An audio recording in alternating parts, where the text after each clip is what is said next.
Hey there, how are we doing? Right, Sam here, and I should do a video here. It's going to be quite an important video, and it's on the basis of short-term crash diets versus long-time slow and steady dieting.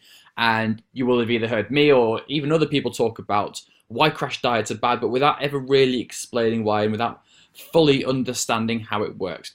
Now, the reason we tend to crash diet in the first place is because we know that a calorie deficit is what causes weight loss. So we think the larger that deficit, the quicker that weight loss is going to be, and we think we can get those results in a shorter period of time. And that's why we do it. Now, what we've got in front of you right here it's just going to look like a load of numbers to begin with, but I am going to talk you through it all.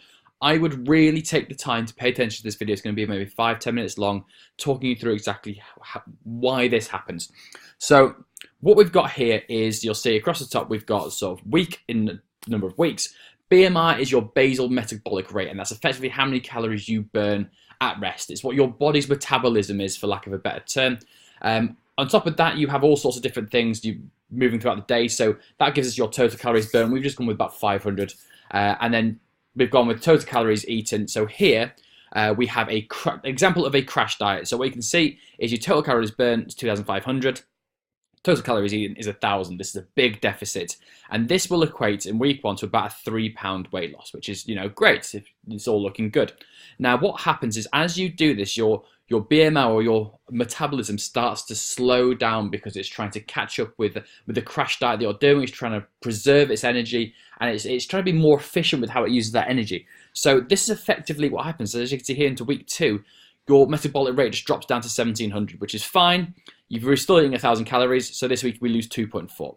And as you can see, this happens. So we're going with a 6-week crash diet here.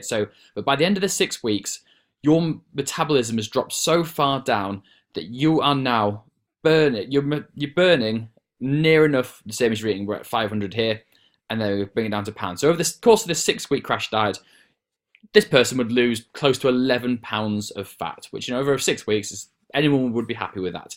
Now, this is the problem. It's something that crash heavy it's not sustainable long term. You get hungry, you get cravings, and eventually you give in. So this person is given in at week 6, and at week 7 they've gone back to eating 2,500 calories, which is their maintenance. So if they'd done this at the start here, they would gain nothing and lose nothing. But because their metabolism is now really, really slow, once they've done this, they start to pile on the weight.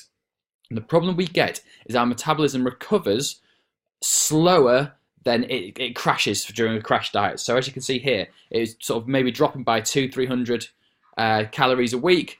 It's only going to recover maybe 50 to 100. So what we then get is, over the course of the next, sort of 12 weeks, in fact, where are we down to here? So before the metabolism actually recovers properly, we're down to about week 26 here.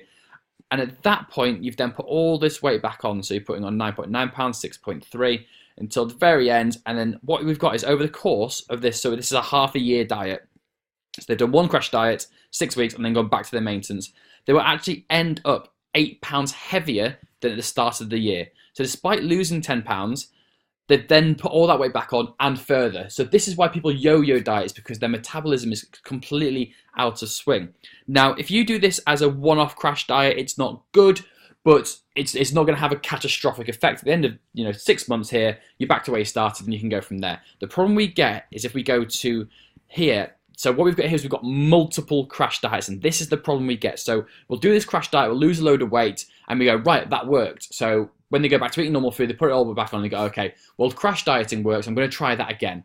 And here we're going to show you why this is a really bad idea. So you've got same thing here, 6 weeks crash diet, lost 10.8 pounds. Okay, now next 6 weeks, they've then put on 11.2, so it's the same thing, they've gone back to their maintenance. But again, once they hit that 11.2, they go, I'll put some weight back on, I'm going to go back onto that crash diet. So again, they come back to that 1,000 calories. The problem is, look at where their starting metabolism is now. So when they did it the first time, they started with a 2,000 calorie metabolism, burning 2,500 calories. This time round, they're starting at 1,900, so the weight loss isn't the same. So the second time round, only losing half a stone, not quite as much. The problem you get again is, look at where their metabolism is now. So when they come off that crash diet again this time, they're going to be piling on the weight. So again, it brings it up to 14 pounds here. And so at the end of the same 6 months, this person's crash dieted twice instead of once, and is actually much heavier than they would have been if they'd only done it the one time.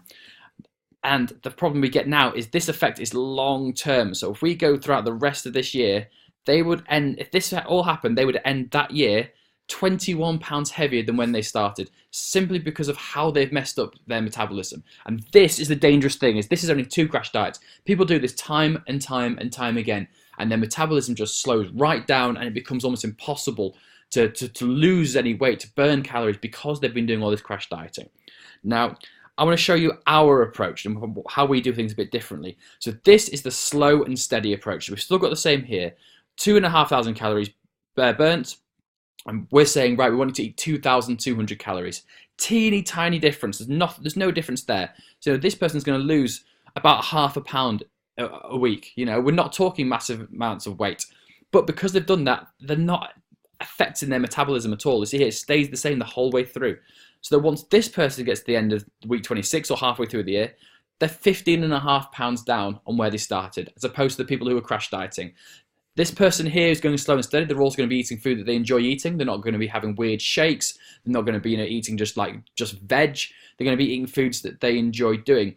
Also, because of how this person is dieting down, if they're training properly, doing resistance training, which if they're likely to be doing, their metabolism could actually increase. They could possibly be putting on lean muscle mass at the same time as bringing this fat off. And as you build that lean muscle mass, that adds to your metabolism, and the fat, and that will just burn more and more fat the more muscle you get as well. So this person is going to be in a much better position. They're going to look much better. They're going to have much more muscle. They're going to have better definition. Their weight loss is going to be there, and it's also sustainable.